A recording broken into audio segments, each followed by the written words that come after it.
There's nothing terrible one can describe, no suffering or event brought on by God whose weight humans may not have to bear. The blessed Tantalus, and I don't mock him for his misfortunes, who was, so they say, born from Zeus, flutters in the air, terrified of a rock hanging right above his head. People claim he's paying the penalty because although he was a mortal man, who was considered equal to the gods in the feasts they shared together, he had a shameful illness, could not control his tongue. Well, Tantalus fathered Pelops, and then from that man Atreus was born, the one for whom the goddess combing yarn spun out strife, making him the enemy of his own brother, Thyestes. But why should I describe these horrors once again? Then Atreus killed Thyestes' children and fed them to him. And there's Atreus, and I won't mention what happened in between. With Euripides, who came from Crete as mother, Atreus fathered glorious Agamemnon, if indeed he was a glorious man, and Menelaus too. Menelaus then wed Helen, a woman the gods despise, while Lord Agamemnon, in a wedding notorious in Greece, took Clytemnestra as his wife. And to him, from that one woman was born 3 daughters, Chrysothemis, Iphigenia, and me, Electra, and a son as well, Orestes, all of us from an abominable mother who snared her husband in a robe he could not escape and slaughtered him.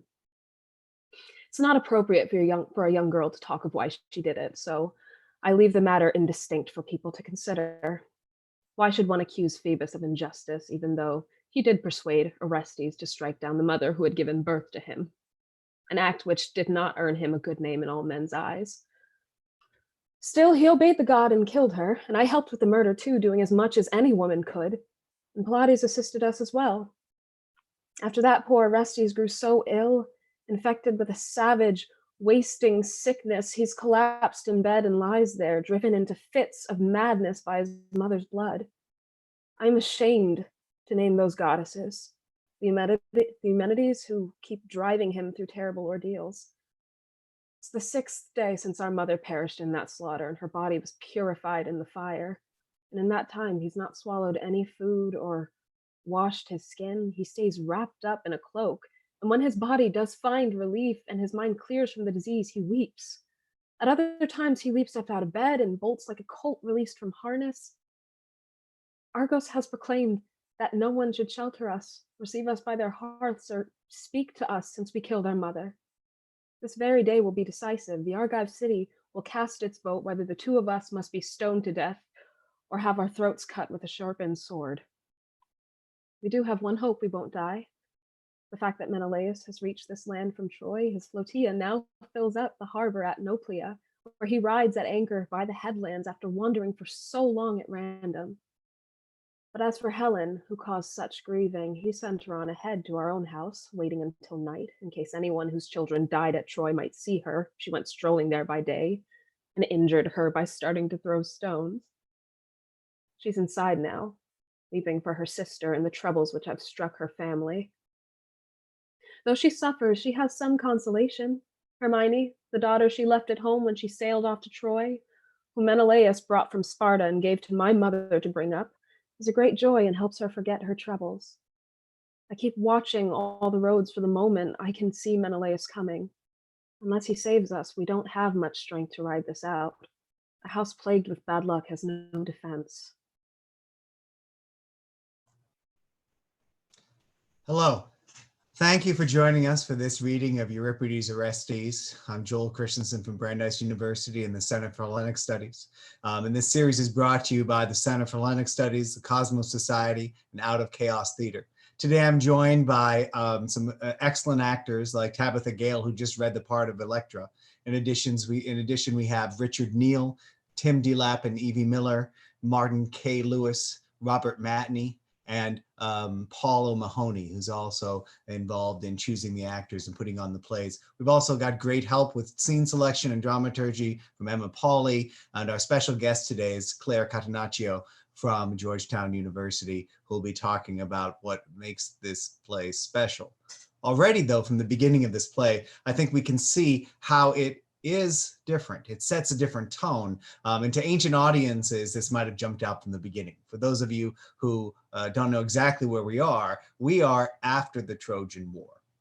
This story of Orestes is one of the most famous stories in ancient Greece. We see it as early as the Odyssey, where at the beginning of the poem, Telemachus is given this standard to live up to, the standard of Orestes, who avenged his father's murder by killing the murderer. It is the theme of vengeance. The story that goes untold in the Odyssey is that which is focused on, in the more famous version of the story, Aeschylus's Oresteia.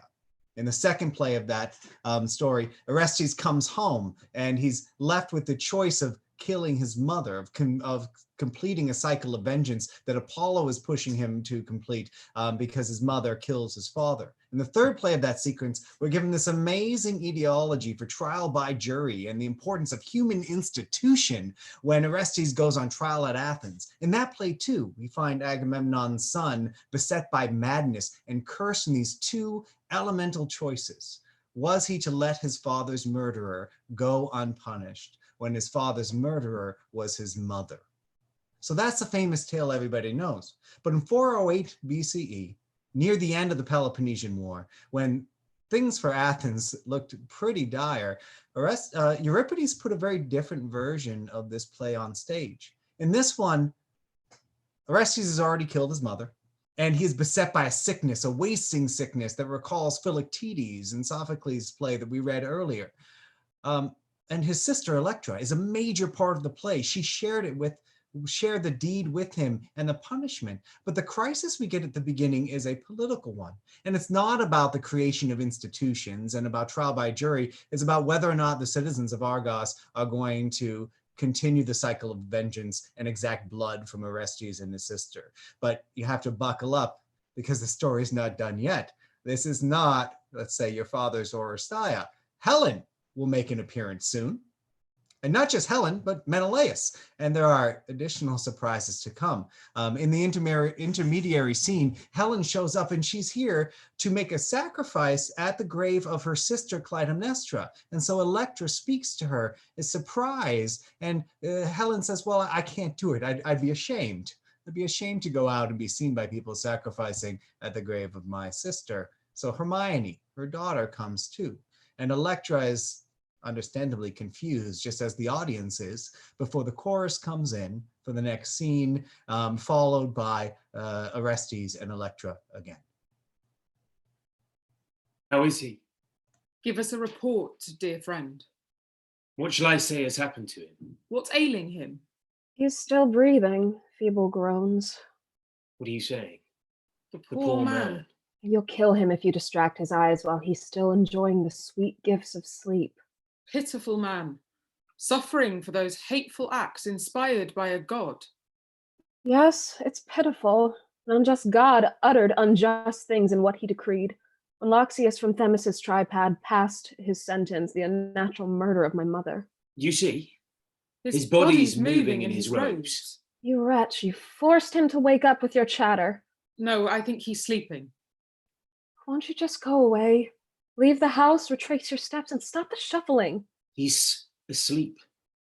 Well, you're right. O sacred Lady Night, who gives sleep to toiling mortal men, come from Erebus, come, wing your way here to Agamemnon's home. In misery and suffering, we've gone astray, we're lost. You're making noise again. Oh, my dear friend, won't you keep quiet, stay silent, and take care to keep your voice some distance from his bed. Let him enjoy the peaceful gift of sleep. Tell us what's in store to end his troubles. Death. What else? He's lost his desire for food. Then this is obviously his fate. Phoebus made us his sacrificial offering with his pitiful, unnatural proposal to kill our mother, who killed our father. But it was just. Yes, but it was not good. You killed mother who bore me and were killed. You wiped out a father and children of your blood. We are done for. Good as dead, destroyed. You're with the dead and my own life is gone, the greater part of it, now spent with groans, laments, and tears each night. Unmarried, childless, so pitiful, I drag my life on and on forever. Electra, you're right beside your brother. Check if he hasn't died without your knowing. I'm worried. He's looking too relaxed. Oh, lovely charms of sleep which bring such help against disease. How sweetly you came over me when I was in such need.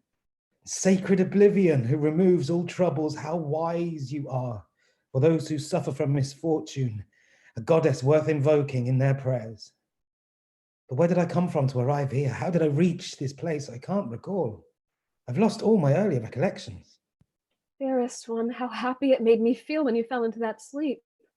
Do you want me to hold you up and prop your body up? Yes, hold me.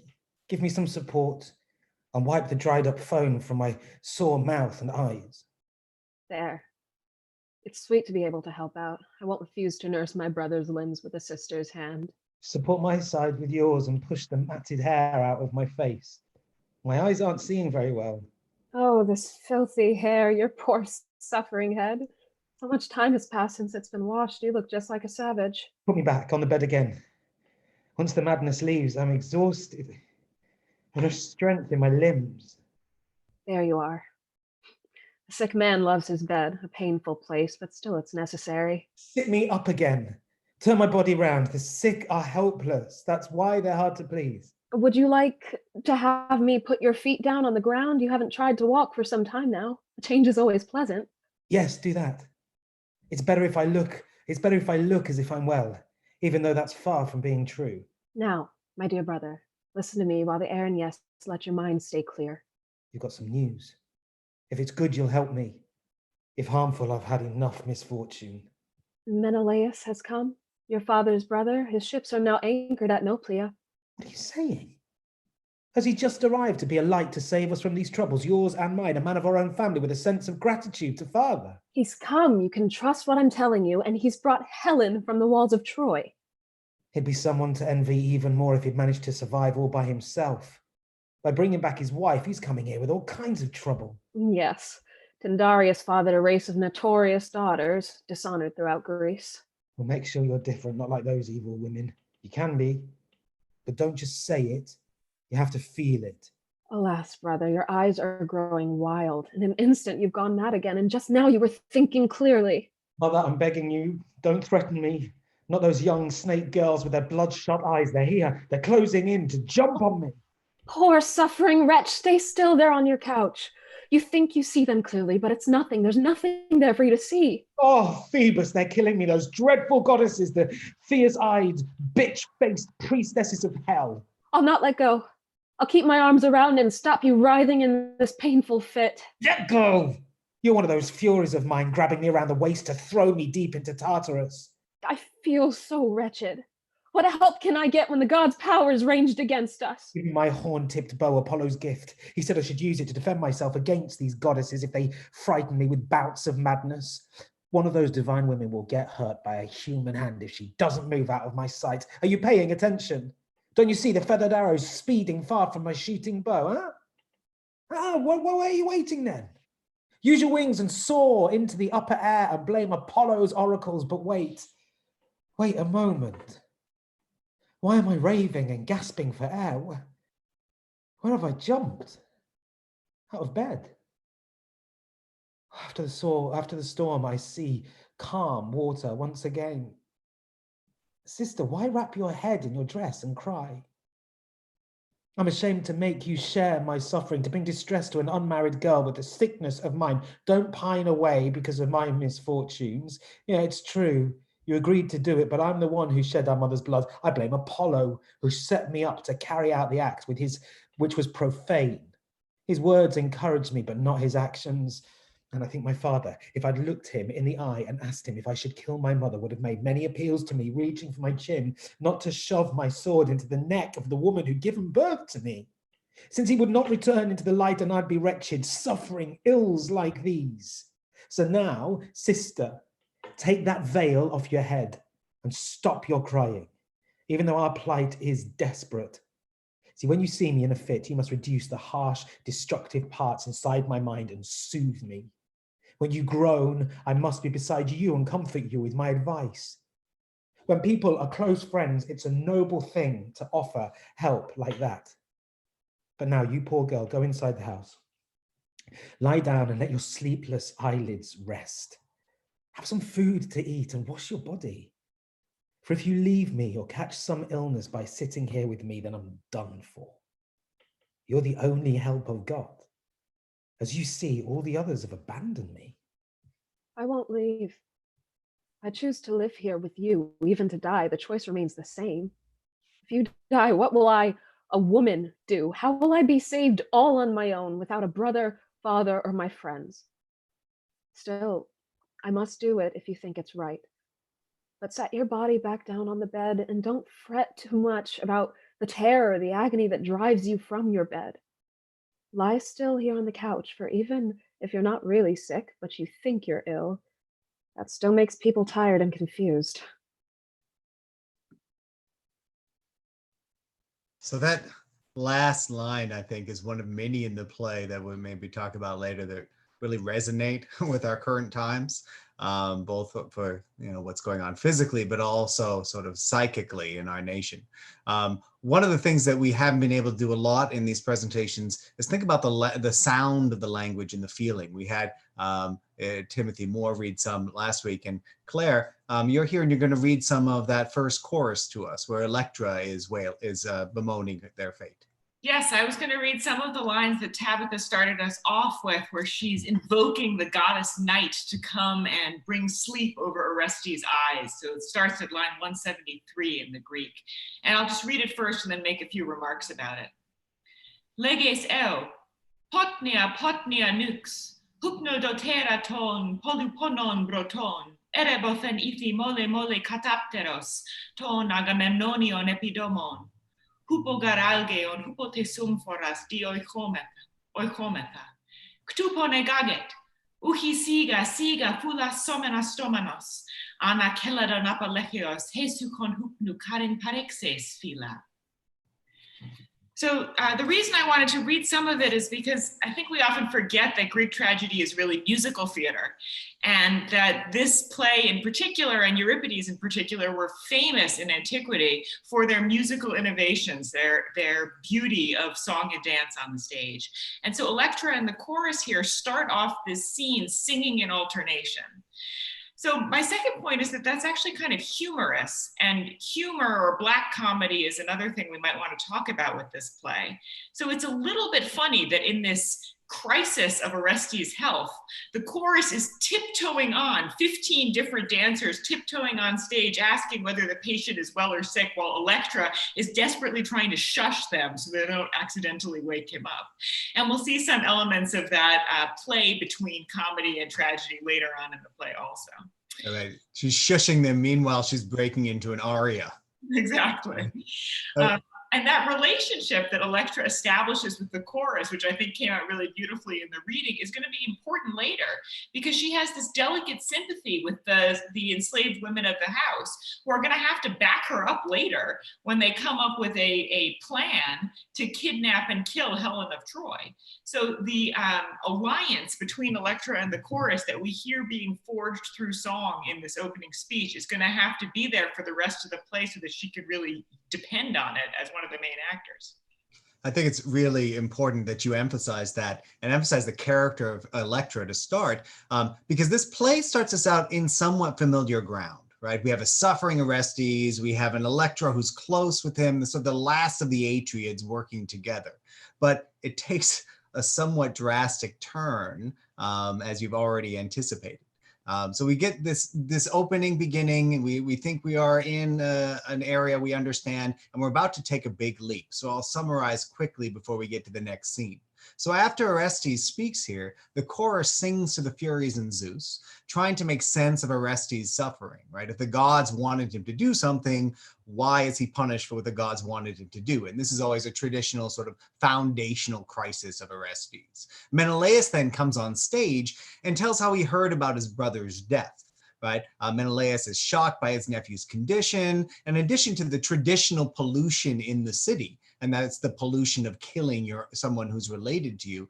Orestes faces this political strife from those who are opposed to Agamemnon or an Aegisthus' faction.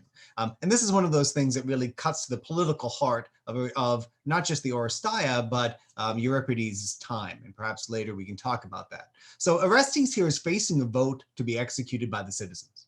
Suddenly, Helen and Clytemnestra's father, Tyndareus, appears to mourn his daughter. So where we were in the realm of farce before, we're almost thrust into it because these famous heroes from Greek myth are coming.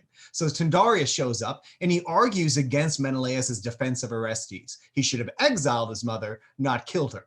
He and Orestes exchange speeches that really sound like speeches you'd get in the forum or in a courtroom. And then Tyndareus threatens to pursue Electra's death too, alleging that she persuaded him to do it. Tyndareus tells Menelaus not to defend Orestes. Menelaus refuses to pledge his support to Orestes. And the next scene is Pylades and Orestes responding to this and deciding that they're going to face the judicial assembly.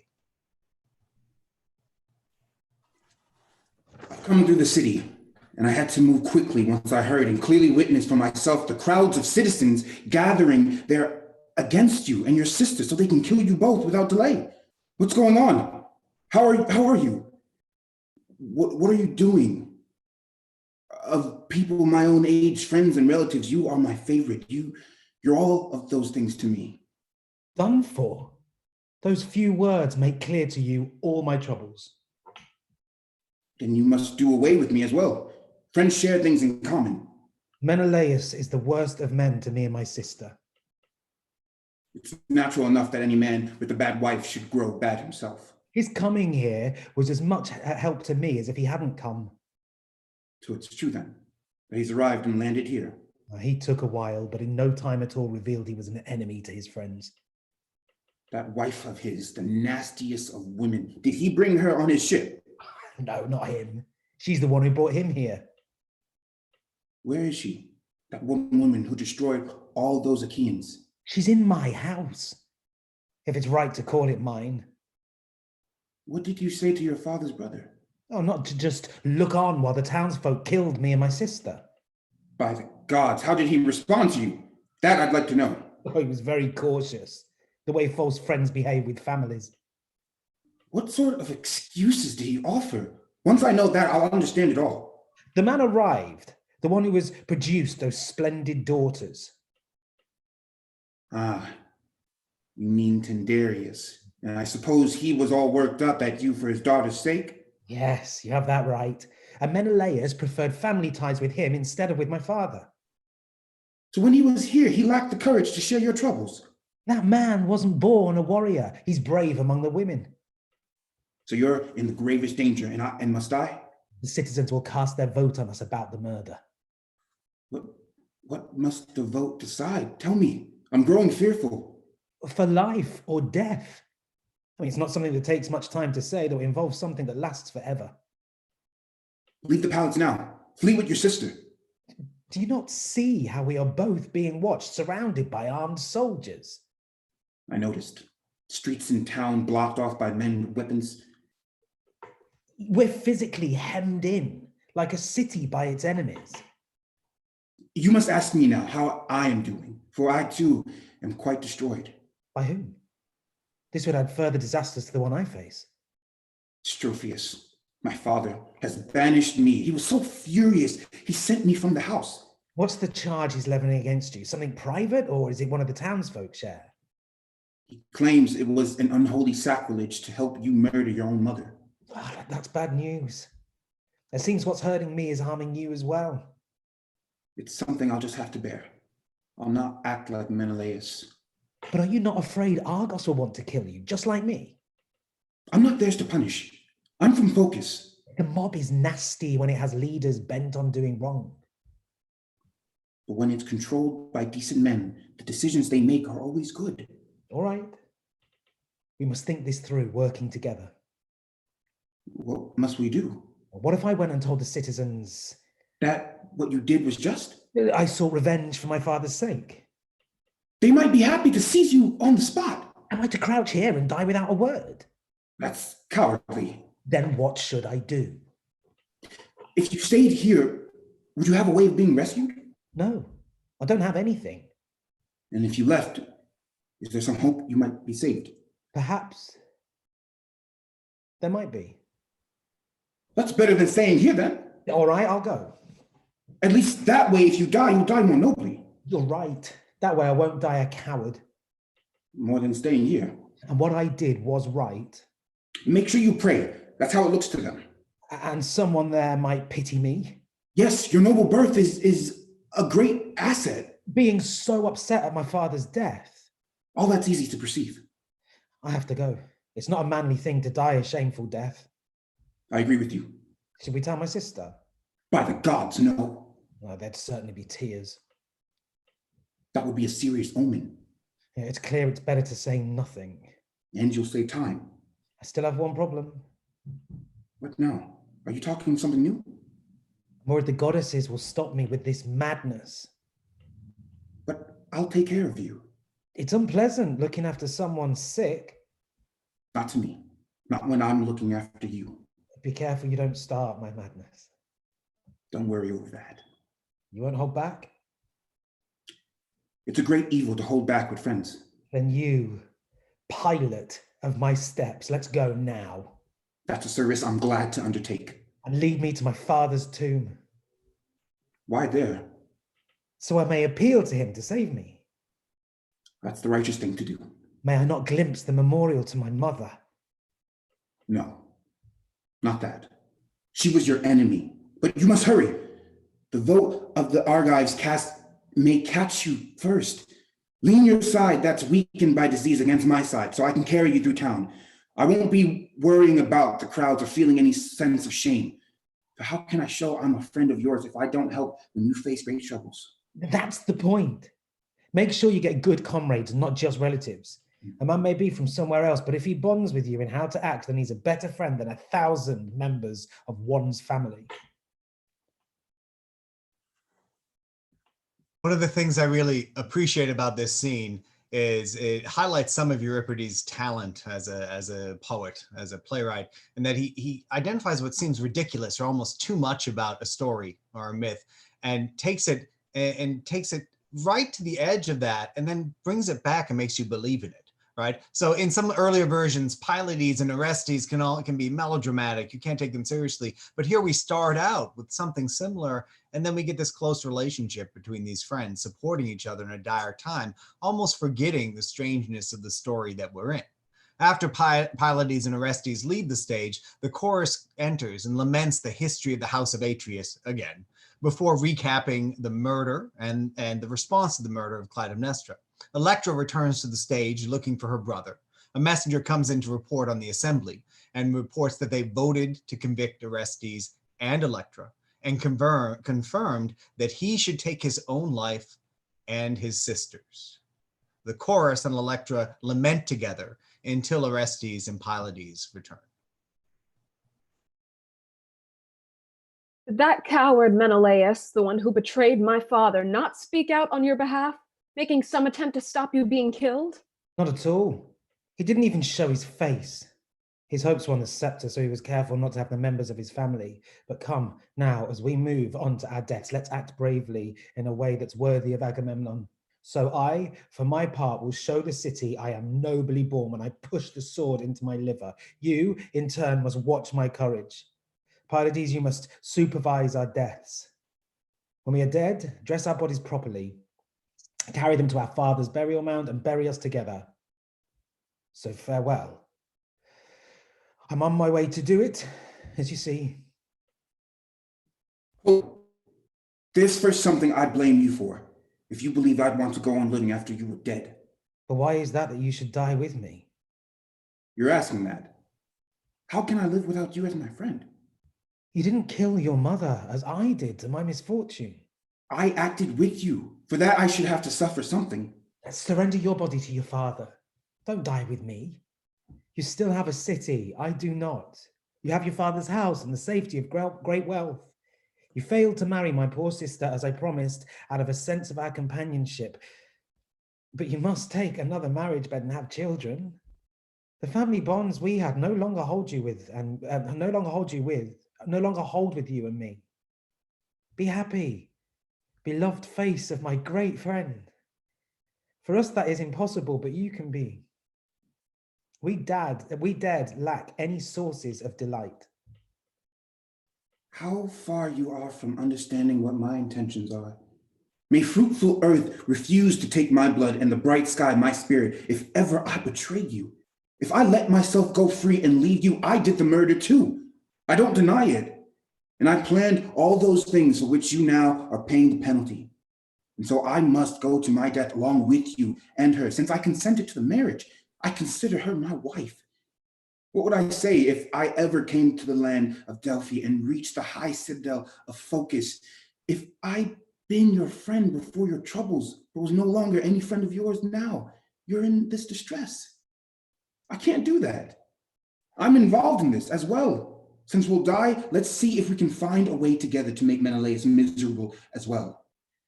My dearest friend, if only I could see something like that before I die. Then listen, you must postpone this sword broil. I will, if I can get even with my enemy. Be quiet. I don't have much confidence in these women. Well, don't worry about them. These women here are friends of ours. Let's murder Helen. For Menelaus, that would be a bitter pain. But how? I'm prepared to do it if there's a chance we'd be successful. By hacking her to death when she's hiding in the house. Yeah, that's true enough. In fact, she stamps her seal on everything. Not anymore. She's engaged to Hades. How do we do it? She has attendants, those barbarians. What do they matter? I'm not afraid of any friggins. The kind of men who take care of mirrors and look after perfumes. Did she come here bringing the luxuries of Troy with her? Oh yeah. For her, Greece is too small a space to live in. That race of slaves is nothing compared to those who are free. If I do this, I'm not afraid of dying twice. Nor am I, if I'm getting my revenge for you. Explain the plan. Keep on describing what you were talking about. We'll go inside the house as if we're on our way to kill ourselves. I understand that part, but I don't know the rest. We'll parade our grief for what we're suffering in front of her. So she'll begin to weep, though on the inside, she'll be overjoyed. Then the state she's in will match our own. After that, what do we do according to our plan? We'll have swords hidden in our clothes. And her attendants, do we kill them first? We'll lock them up in different places in the house. And anyone who won't keep quiet will have to kill. Once that's done, the job itself will tell us where we direct our efforts. Helen's murder. I know what that means. That's right. Now, listen to how well I've planned this out. If we drew our swords against a woman with greater moderation, the killing would be notorious. But as it is, she'll pay the penalty to all of Greece. She killed their fathers, destroyed their children, and robbed married women of their husbands. There'll be shouts of joy, people lighting fires to the gods and calling many blessings down on you and me for carrying out the murder of such an evil woman. With her death, you won't be called killer of your mother. You'll move past that and find a better name. They'll call you killer of Helen, the one who slaughtered thousands. It can't be right. It never would be right for Menelaus to keep being successful while your father, your sister, and yourself go to your deaths, and your mother. But I'll avoid that subject. There's something indelicate to mention, or for him to have your house. After all, it was thanks to Agamemnon's spear he got his wife back. May I stop living if we don't pull our swords against her. If we don't succeed in killing Helen before we die, we'll set the house on fire. We won't fail to win at least one glory, a noble death or a fine salvation. Darius's daughter disgraced her sex and justly earned the hatred of all women. Ah, me, a true friend. There's nothing better, not wealth or sovereignty. One cannot count what one would exchange for a noble friend. You're the one who devised those nasty things against Aegisthus, then stayed at my side when danger threatened. And now, once again, you're offering me a way of punishing my enemies and I'm not running off. But I'll stop praising you. Excessive praise can prove a burden. Now, in any case, since my spirit is going to breathe its last, I want to do something to my enemies before I die, so I can demolish, in their turn, those who were traitors to me and make the ones who made me suffer grieve. Yeah, I was born son of Agamemnon, who was considered worthy to rule Greece. He was no tyrant yet, had godlike strength. I will not disgrace him, going to my death as if I were a slave. Nah. My life force I shall release quite freely. and I'll take revenge on Menelaus.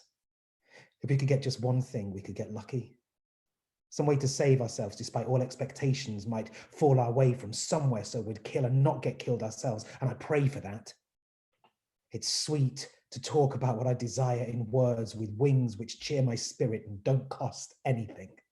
Brother, I think I've got the very thing you're praying for. Away rescuing the three of us, you, him, and me. You mean divine goodwill? Now that can't be it, because I know your mind is too intelligent for that. Just listen. And you, Pylades, pay attention too. All right, talk. The idea that there's good news makes me feel good. You know Helen's daughter. Of course you do. Yeah, I know Hermione. My mother raised her. Well, she's gone off to Clytemnestra's grave. What's she doing now? What hope are you suggesting? She's gone to pour libations on her mother's burial mound. How does what you said help us to safety? Seize her on her way back. Make her a hostage. We three are friends.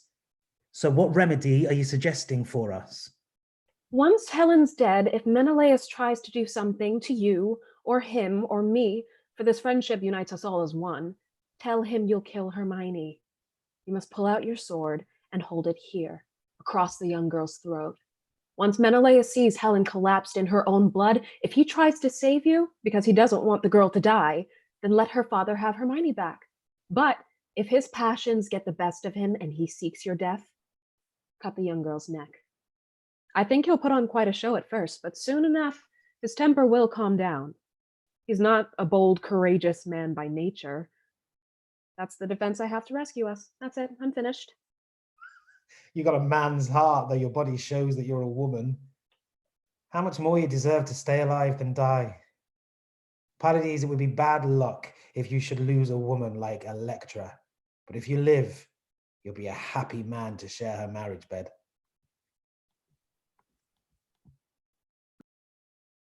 So that is a strange tone to end such a surprising plan with.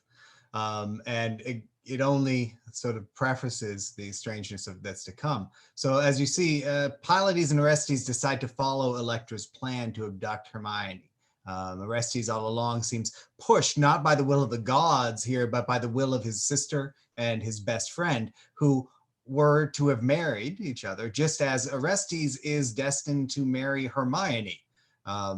So they follow the plan. They abduct Hermione after killing Helen. Well, that's the plan. They enter the house. The chorus guards the front and is led by Electra. So this chorus that just sided a bit with Helen and then moved against her is helping Electra, standing with her in the front of the house. Hermione returns and is seized, and one of Helen's captive slaves comes out of the house, and in classic Greek theater style, tells a story of the violence that happened inside, but it's not a story that spares the audience the detail. They separated Helen from her slaves, and they killed her brutally. The scene ends with the Trojan captive slave begging Orestes not to kill him to spare his wife. And obviously, there's more to go on. At this scene, Hermione is in captivity, Helen's dead, and Menelaus enters the stage where the chorus already is. I came because I heard of dreadful acts, violent deeds committed by two lions.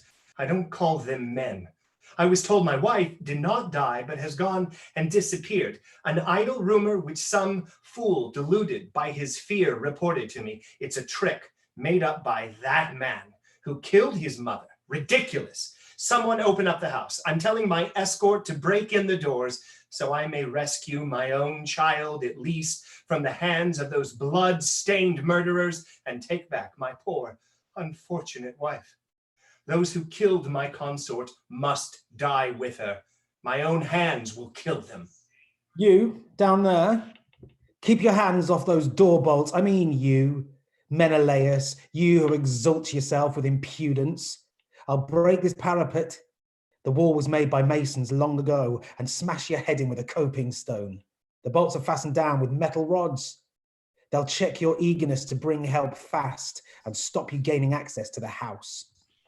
Hold on, what's happening? I see torches blazing, men cornered up there on the palace roof. with a sword poised to cut my daughter's throat. You want to question me or hear me talk? Neither, but it seems I'll have to hear you out. I'm going to kill your daughter, if you want to know. After killing Helen, you're going to pile one murder on another? I wish I'd done it instead of having the gods trick me. You deny you killed her just to mock me? Yes. It hurts to say I didn't do it. If only I had. If only you'd done what? You're trying to frighten me. Thrown the woman who pollutes all Greece down into Hades. Give me my wife's corpse so I can bury her. That's the gods for her, but your daughter here I will kill. The man who killed his mother compounds that murder with another. The man who stands up for his father, the man whom you betrayed and left to die. Isn't your mother's blood now on your hands enough for you? No. I'd never get tired if I had to keep on killing evil women for an eternity. And you, Pylades, are you his partner in this murder? His silence speaks for him. It's quite enough if I say he is. Well, you'll regret it unless you can sprout wings and fly away. We're not going to run. We'll burn the palace. What? You're intending to destroy this house, your own ancestral home? So you won't have it, and in the flames I'll sacrifice this girl. Kill her then. After the slaughter, you'll pay. I'll punish you. All right, I will. No, don't do it. Silence. You must endure this justice for the evils you've done. It is just that you should live? Yes, it is, and rule a country. A country? Where? Right here, in Pelasgian Argos. Oh, yes. You'd be so good at handling those vessels we use for ritual washing. Why not? And killing animals for sacrifice before a battle? Would you be suitable? Yes, my hands are pure. But your heart is not. What man would speak to you? Any man who loved his father. What about the one who respects his mother? Someone like that is born a lucky man. You're not like that. No, I'm not. Bad women are not something I enjoy. Take your sword away from my daughter. You're a born liar. You'll kill my daughter? Yes. Now you're not spreading lies. That's dreadful. What should I do? Go with the Argives and win them over. What should I tell them? Tell them not to kill us. Beg the city. Or else you'll kill my child. That's how it stands. Oh, poor Helen. Oh, what about my troubles? I brought you back from Phrygia to be killed. If only she had been. After I went through all that effort. Except on my behalf. I've had to endure such awful suffering. Because you were no help at all back then. You've caught me out. No. You caught yourself by being such a coward. Electra, set fire to the house from underneath, and you, Pylades, my most trusty friend, burn down the parapets of these walls here. Oh, land of the Danaans, and you who live in horse-rich Argos, take up your weapons and bring help on the run. To save his life, this man here is using force against you, against the entire city, though he carries the pollution of his mother's murdered blood. Menelaus, you must blunt the sharp edge of your temper. I am Phoebus, Leto's son, calling you from close at hand. And that man holding a sword and standing by that girl, Orestes, so you know the news I bring. As for Helen, whom you were so eager to destroy in your rage at Menelaus, you failed to kill her, and she's here with me in the surrounding air. I rescued her. She was not murdered. Yes, I saved her. I snatched her away from that sword of yours at my father Zeus's bidding. For Helen, a child of Zeus, is to live forever. She'll sit with Castor and Polydeuces held up in the upper air, a savior for sailing men. So choose another wife, Menelaus, and take her home. The gods used this one's outstanding loveliness to bring Greeks and Phrygians together and cause a slaughter, so they might stop the overwhelming crowds of mortal men destroying the earth. So much for Helen. And as for you, Orestes, you must cross the borders of this country and then live on Parasian soil for one entire year, because you'll be in exile there. That land will be called the country of Orestes by people in Azania and Arcadia. From there, you'll go to the Athenians' city and must stand trial for murdering your mother against the 3 Eumenides. The gods who on the hill of Ares judge your case will act righteously. They'll divide their votes, and from that it's certain you will triumph. And then, Orestes, it is foreordained that you will wed Hermione, the girl whose throat you're threatening with that sword. The man who thinks he's going to marry her, Neoptolemus, will never wed her. He's died. He's fated to die by a sword in Delphi, when he demands I give him satisfaction for the killing of his father, Achilles. Give your sister in marriage to Pylades, as you once promised. His future life will be a happy one. As for Argos, Menelaus, you must leave Orestes to rule the state. Go and govern Sparta. Keep that as a dowry from your wife. The countless troubles she has always brought up to this point will end. I'll set things right between Orestes and the city, for I was the one who made him kill his mother. Oh, prophetic Luxius. In your oracles, your prophecy, the truth, there's nothing false. And yet fear gripped me that I might have heard some demon when I listened to your voice, but all has ended well. I will obey what you've said. See here, I now release Hermione from death, and I agree to take her as my wife just as soon as her father gives her to me. All hail, Helen, daughter of Zeus. I wish you happiness in the gods' sacred home. Orestes, following what Phoebus said, I here pledge my daughter to you. You're a noble man. May you prosper in a noble marriage, and may I as well, who give her to you. Then each of you set out to the place I have arranged and end your quarreling. I must obey. So must I. I'll make peace with you, Menelaus, in this matter, and Luxius, with what your oracle has said. Go on your way now and honor peace, the fairest of the gods. I'll bring Helen to the halls of Zeus once I've moved across the star-bright sky. There she will be seated by Hera and Hebe, wife of Hercules, and men will forever pay her honor as a goddess, making their libations. With these 2 Zeus-born sons of Tyndareus, she'll be a guardian for sailors out at sea. Oh, great and holy victory.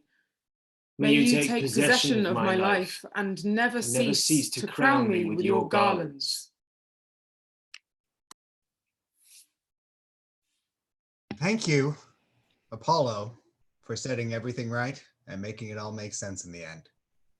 So I'm going to pass things to Claire in just a second, but at the end, Apollo's speech takes us back to the beginning of the whole Trojan War. There's a fragmentary epic that we've lost called the Kypria that allegedly says that the whole affair was set in motion to lighten the burden of man on earth. And this line that Orestes uses when he says, al telotai, oh, things are turning out well, it ended well, really resounds with lines that come up in the epic tradition, especially in the Iliad, where we get dias deteleto boule, or the plan of Zeus was being completed. There's a sense that all of the Trojan War, that all of this terrible pain somehow adds up to something that matters, that makes sense in the end. But for me, Euripides is troubling that, right? He's making it ridiculous and absurd. But my reading may be a little too, let's say, strong on this. Claire, can you help us make sense of what just happened to us in this play, of the radical shifts in plot, of sort of the cosmic outlook at the end? Yes, well, I hope we can make sense of it together, maybe with the help of Apollo. But I thought I would just start by saying a little bit about the situation in Athens in 408 BCE when this play premiered, because Orestes has an unusually high degree of topicality for a Greek tragedy. And a lot of scholars think that the confusion and brutality of the plot mirror the situation in Athens in 408 BCE. So Joel already mentioned the Peloponnesian War, and indeed Athens, the greatest naval empire of its time, was in the middle of a debilitating war against Sparta. They were losing control, they were hemorrhaging money abroad and at home, and within the city, they were really sick with interclass conflict. So oligarchic and democratic factions within Athens were struggling for power. And in fact, there had recently been an overthrow of government, a restoration of the radical democracy and an overthrow of the oligarchy. So a lot of the themes in the play where Orestes and Pylades are portrayed as aristocratic friends, maybe friends verging on lovers, right, would really have reflected on the situation in Athens at the time when the people as a whole and then the elites governing them were very much at war. So also worth saying perhaps that 408 BCE in Athens was a time of really intense philosophical and ethical debate.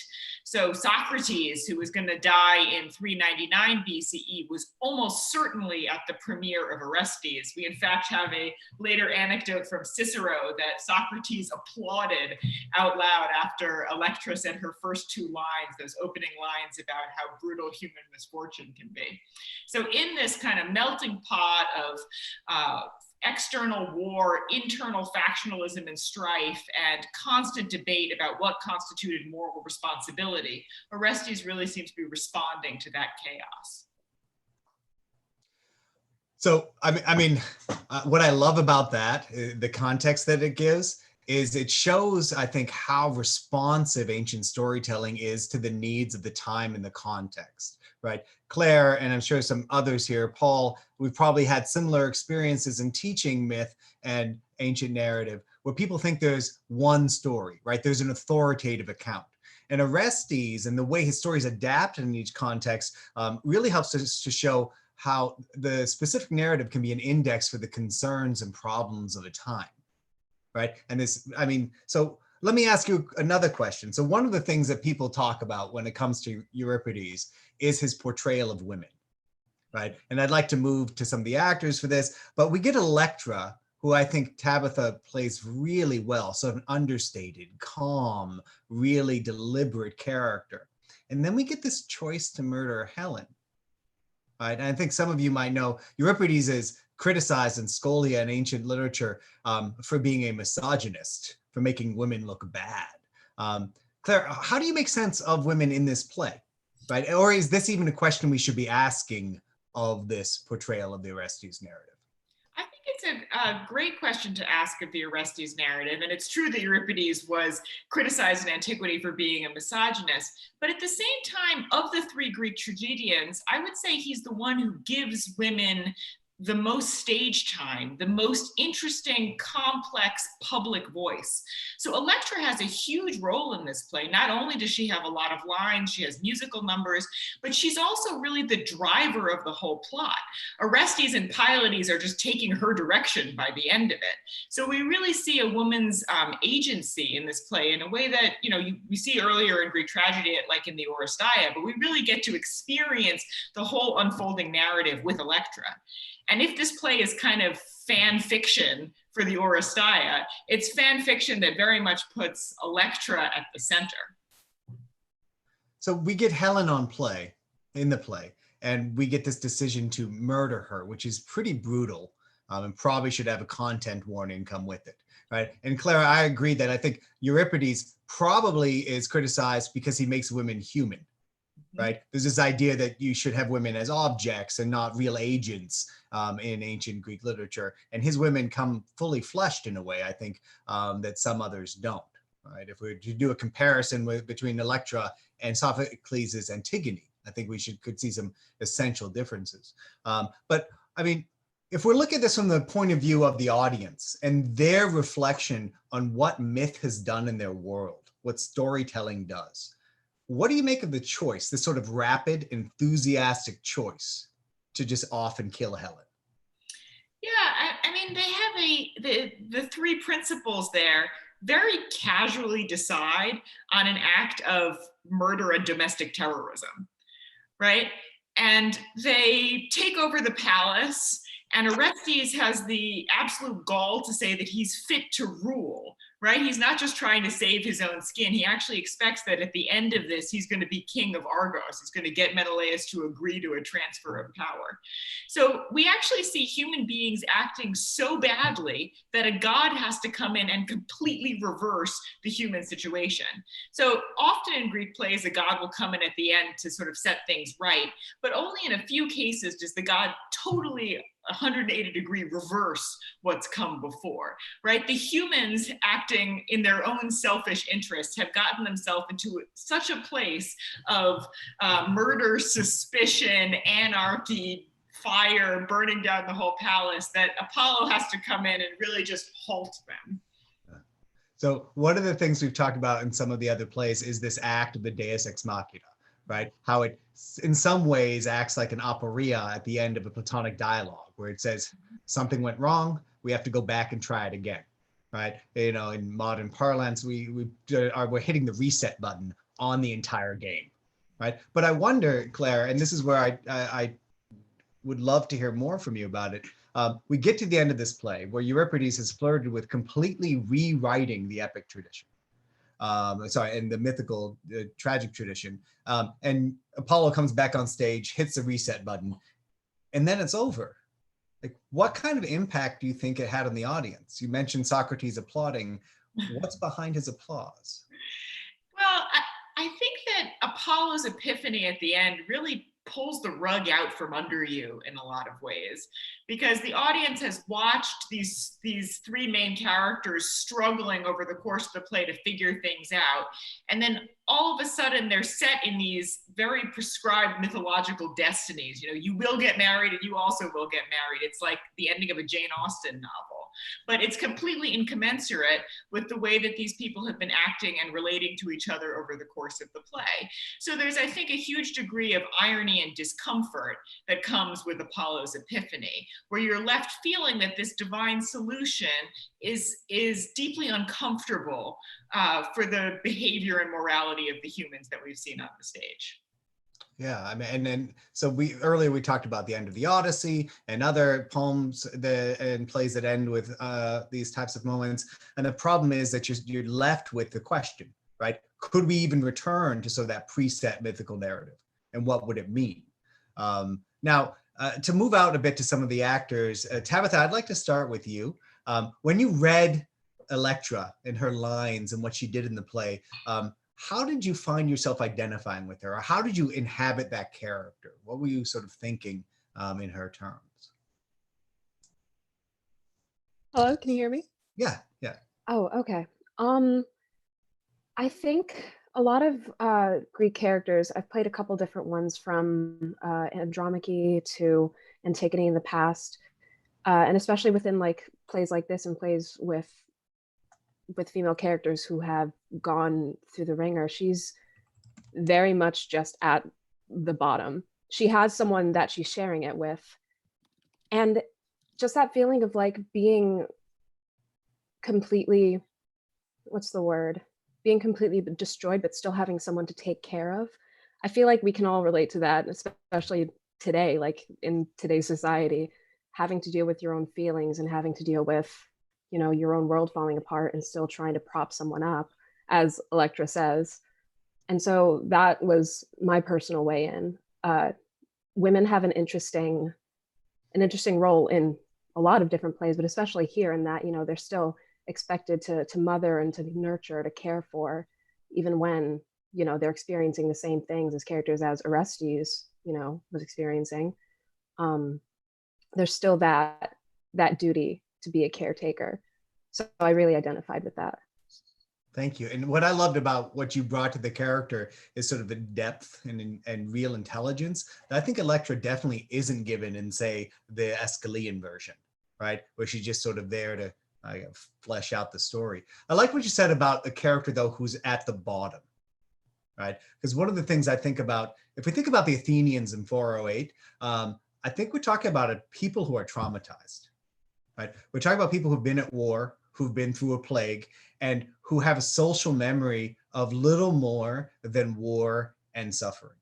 And I think about this a lot now because tragedy, if we believe Aristotle, functioned to create a communal moment to reflect on this.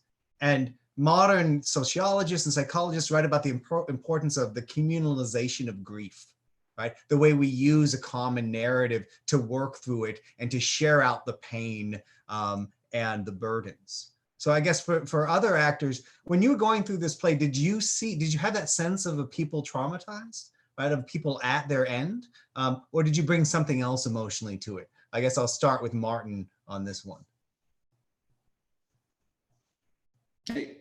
Hi. You guys can hear me? Yeah, okay, cool. I felt that with Orestes, he was dealing with severe post-traumatic stress. And as his friend, I felt like I was trying to help him with it. But in that regard, I also had like this sense of like, my life is not as important as yours is right now. And I wonder if that has something to do with some post-traumatic stress as well. Because my thoughts weren't for my own safety, my own protection, my own life. It was for him. But at the same time, that might just be the kind of friendship they had. Yeah, I mean, I like that. And the idea that you bring up PTSD, because one of the things that happens in trauma is it can issue from a failure in the fight or flight instinct, right? Or a conflict between it. So earlier we were talking about agency and the women in Orestes having agency. But the characters here seem to be wildly clutching at agency, right? What I liked about your performance of Pylades, Martin, was that you gave life and almost sense to the choices that they were making, right? So the extreme choices that they're making that somehow makes logical sense when there's nothing else to do.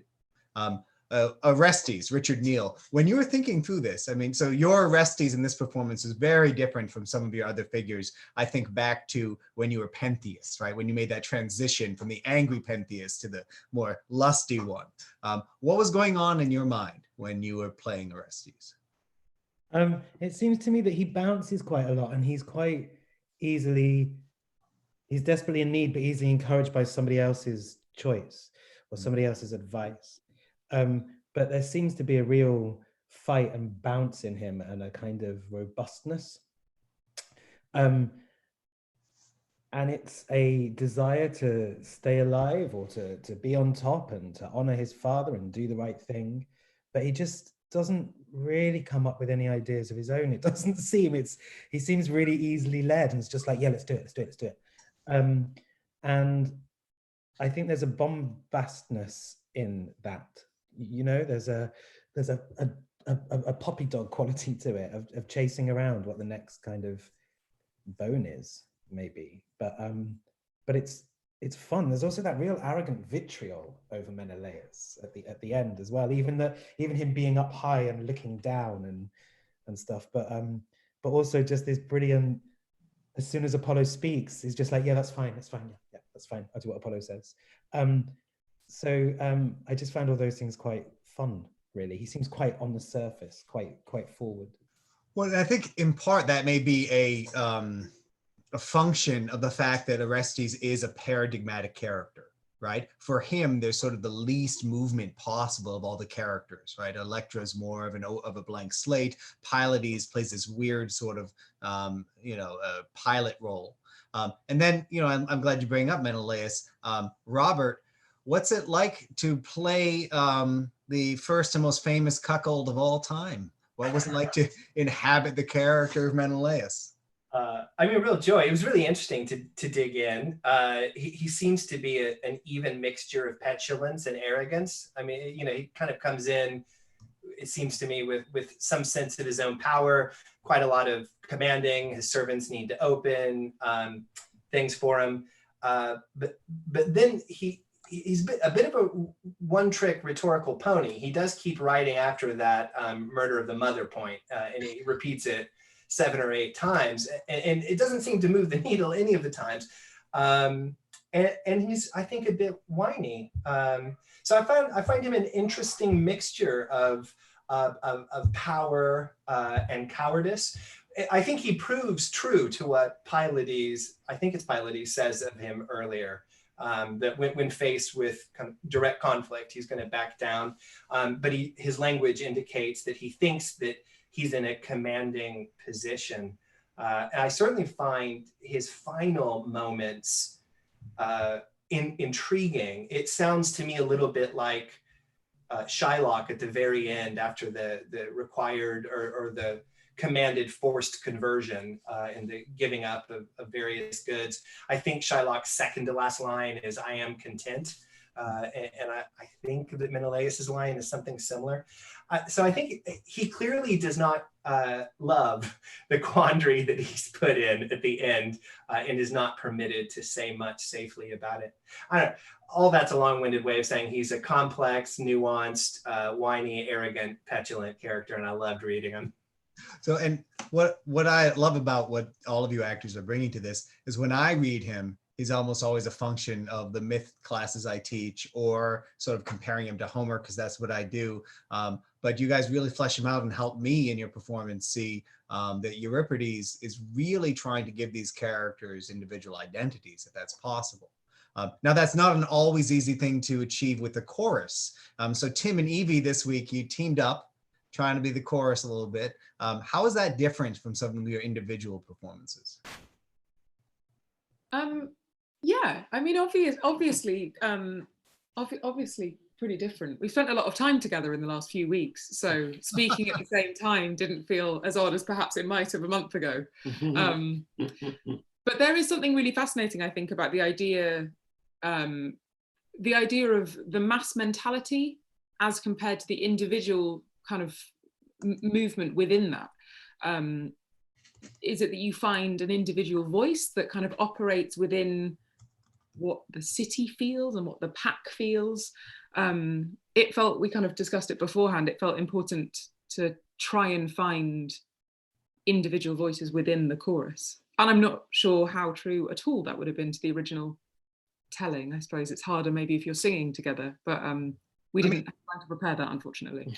The story Aristotle says is that tragedy developed out of a chorus that started to pick out individual voices. Right? And I mean, there are definitely moments in plays where the chorus splits into different parts and plays different roles. So that's definitely there, and you sensed it, and I think sort of brought that out, which is great. So to move over to Apollo, Paul, what was it? You made a pretty drastic CGI choice in your performance today. Did anybody know it was coming besides you? Because I wish we had a screenshot of everybody's reaction on Zoom. We're all like, oh my God. What were you thinking? I mean, what was I thinking? Well, it sort of came out of, the decision actually came out of I was exploring backgrounds and got it wrong initially. And that was sort of a few days ago. But I sort of felt there was something interesting in that, in terms of trying to find something a bit otherworldly around this character, in terms of the form that we're in. How do we, how do we kind of show these different types of characters? When I was, this is my second Deus Ex Machina of the series. I just hang around for the end. And I was trying to play around a little bit with light in Philoctetes as Heracles, and I just sort of felt wanted to try and take that a little bit further.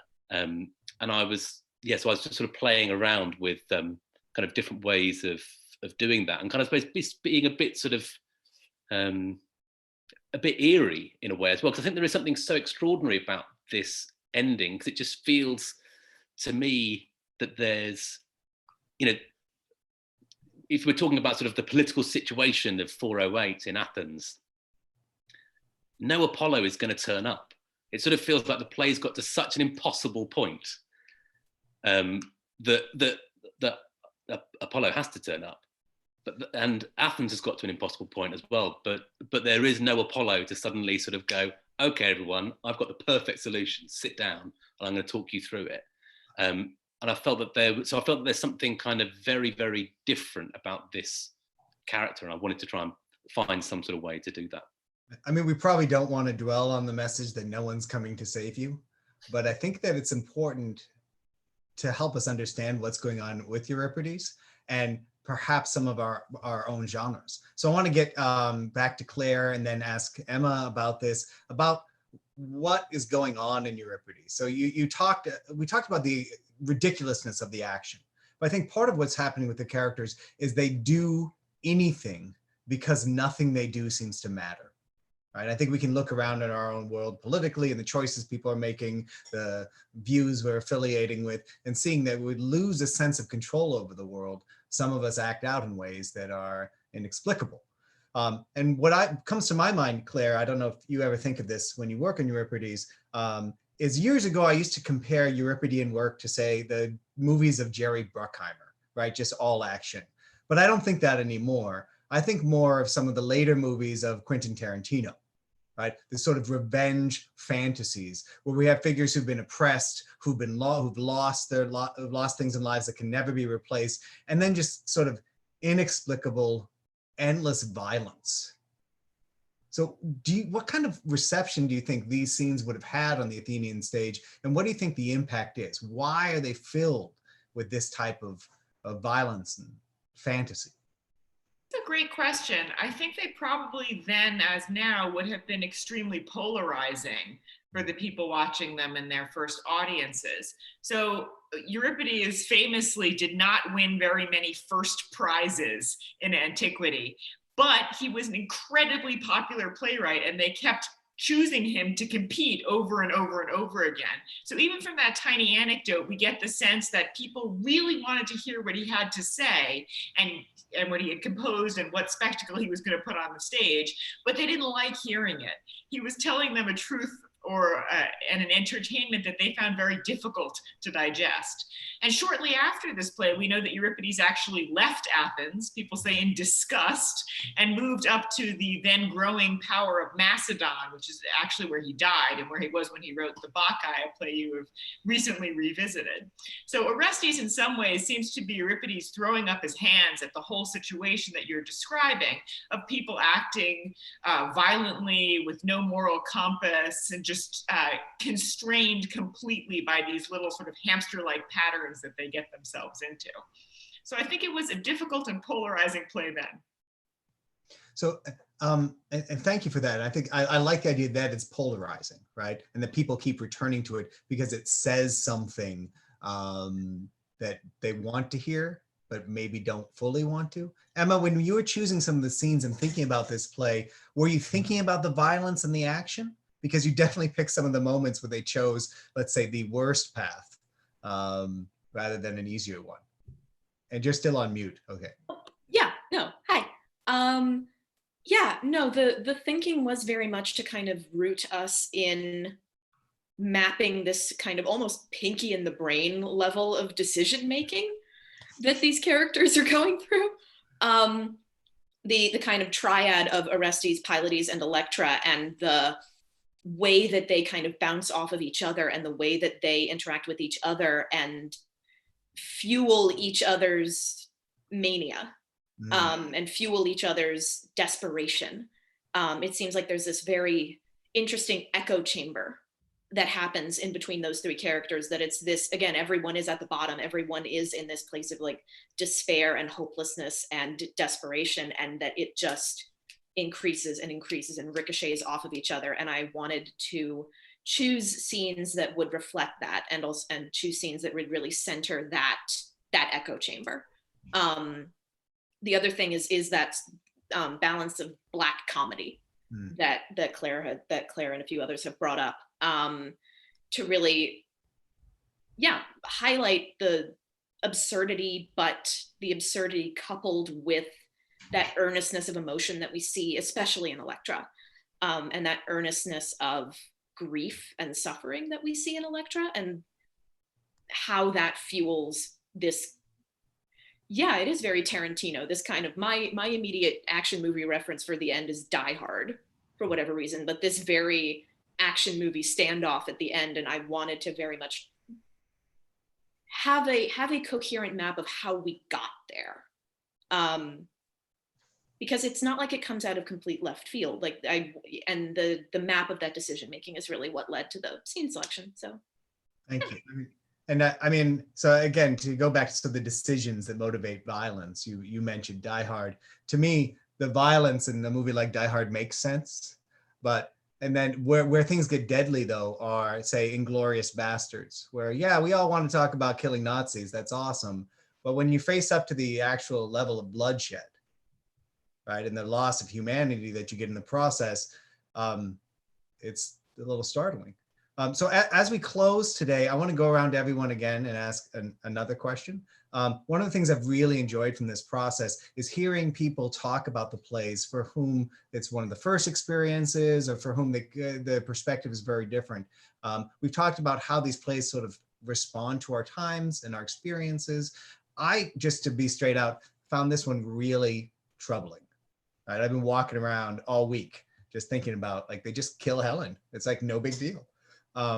What were your experiences and responses to this play? I'm just going to ask people in the order they are on my screen. So Richard, how is this different or the same or similar to earlier readings?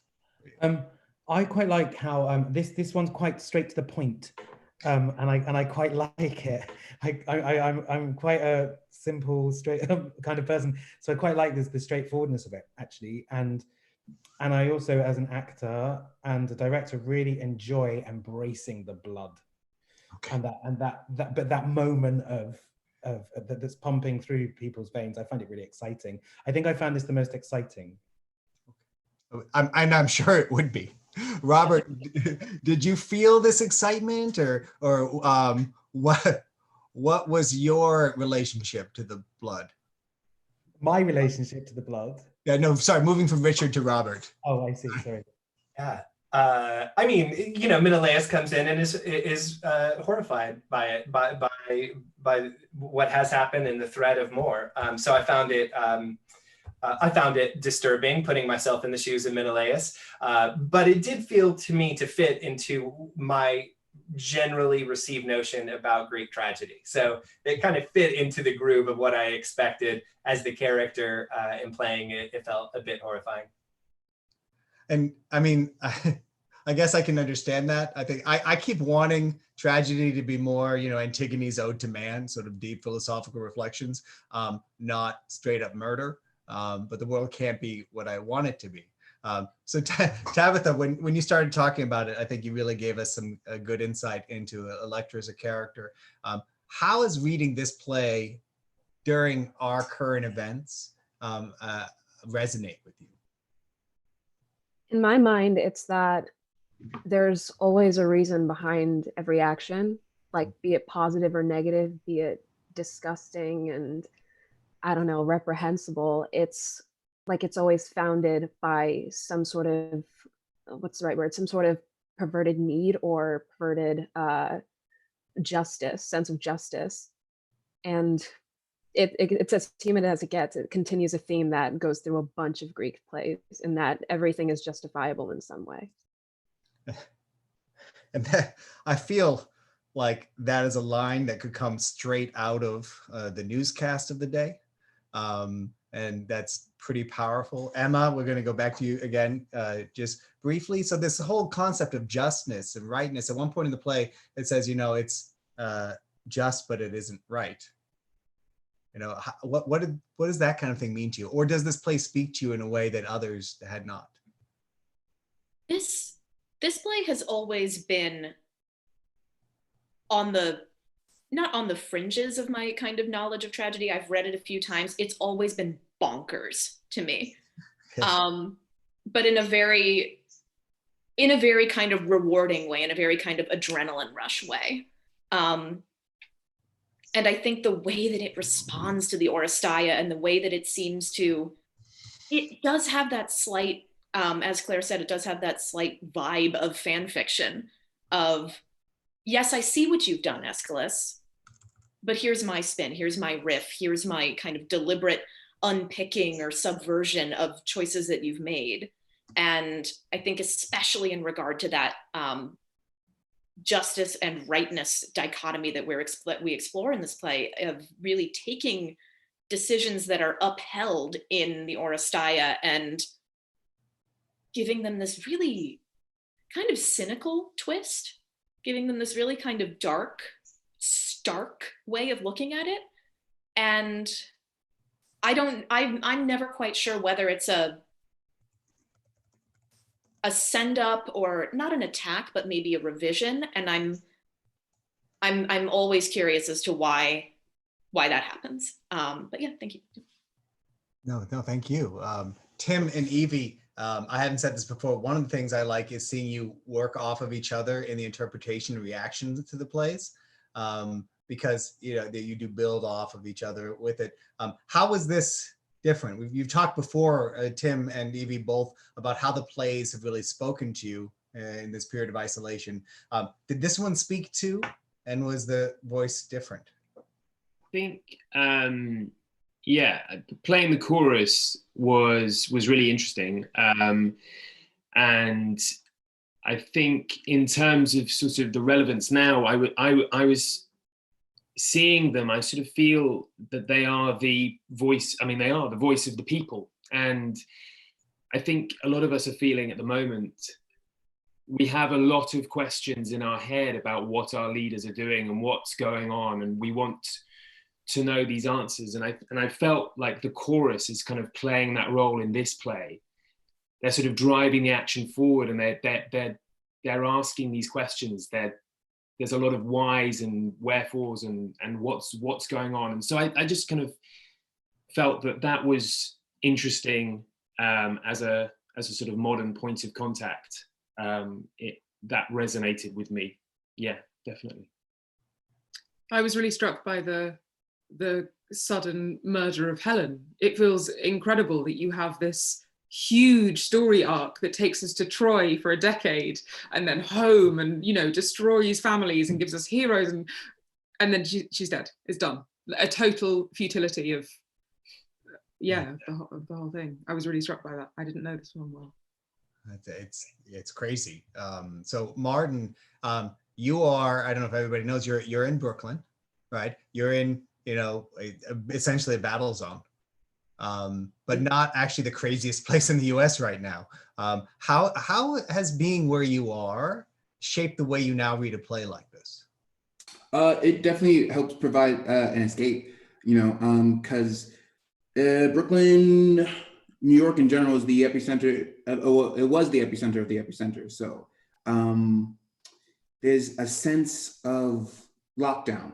There's a sense of death, kind of about, and a big sense of fear, and all of those elements I recognize in the Greek plays. But I also am constantly surprised by how much friendship and love and loyalty matters. It's absolutely, it definitely gives me a distraction from the bloodshed and the death and the fear that's kind of surrounding us right now. To remember that we need each other, and it behooves us to trust one another, to protect each other. And that's one of the real powerful things about some of these plays, is where are the values that Euripides won't mess with, right? I think reading some of these relationships takes us right to the edge, but then you see who survives and who doesn't. Paul, have you ever staged this play before? No, never. Nor have I ever seen a production of this play. I'm so drawn to it. There's something about the messiness of it that feels very, very real and very exciting. And also I think that there is something, there's a bleakness and also there is comedy within that. And I think sort of, you do kind of look for that in staging. But I was really struck by when sort of, when they're hatching the plot to kill Helen. It's sort of, it just reaches such sort of kind of crazy levels at that moment. And I just love this idea of, how are you going to kill her? And you're sort of expecting some sort of elaborate sort of idea. And the answer is, we're going to hack her to death. And we're just going to go in all guns blazing and we're just going to absolutely hack her to death.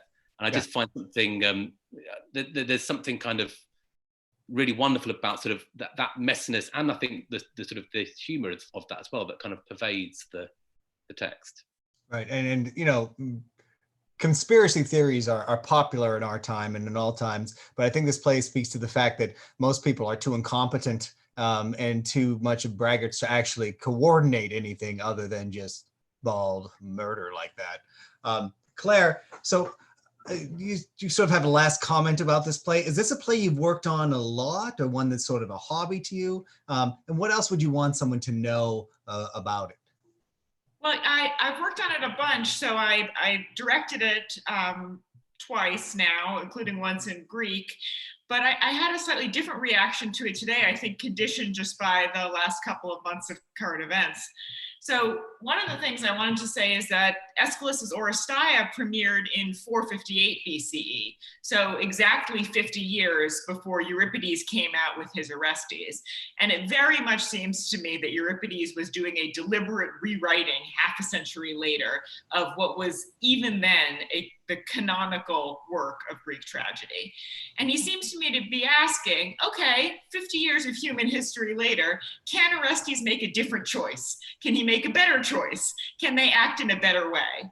And the answer that this play gives us is absolutely not. 50 years on, Orestes will make a worse choice and everybody else will also act in a worse way. So the play for me has this incredible sense of claustrophobia, that the characters are constrained completely by the mythological narratives of which they're a part, and they're like desperately trying to escape from the stories that they're in. But what saves it for me, I mean, other than the happy ending, I guess, right? Nobody dies. Other than the happy ending, it's just the tremendous energy and gusto of the whole thing, which I think many of the actors have also been commenting on, that there's just a tremendous amount of life and creativity in the poetry and in the way that the characters themselves seem to be striving to take on life beyond the bounds of the play. So I found it very troubling, but also uplifting to hear it done today. Thank you. I don't know if I was uplifted, but I do think that you all have really enriched my understanding of the play. And Claire, if you stage it again, I'll come see it. All right. If maybe Paul and Richard will get together and just make a lot of blood on the stage. One of the things we should talk about later in another episode is some of the stagecraft that goes on and all the support in the background that makes this possible. And I say that because this broadcast is made possible by people from the Cosmos Society and Hellenic Center for Hellenic Studies, like Helen, Janet, Sarah, Lana, Bettina Joy de Guzman has been here helping us out, and Emma and Paul are making this possible. So I want to thank all of you for your participation, and everyone who is watching at any time. I want to thank you for being here with us. We're going to do a few more plays over the next few weeks. In fact, Paul and I have aims to get through all of them. Next week, we'll be doing The Persians by Aeschylus, which will be interesting because it is the only historical tragedy that we have. So everybody take care of each other, your families, your friends, stay safe, and we'll see you next week.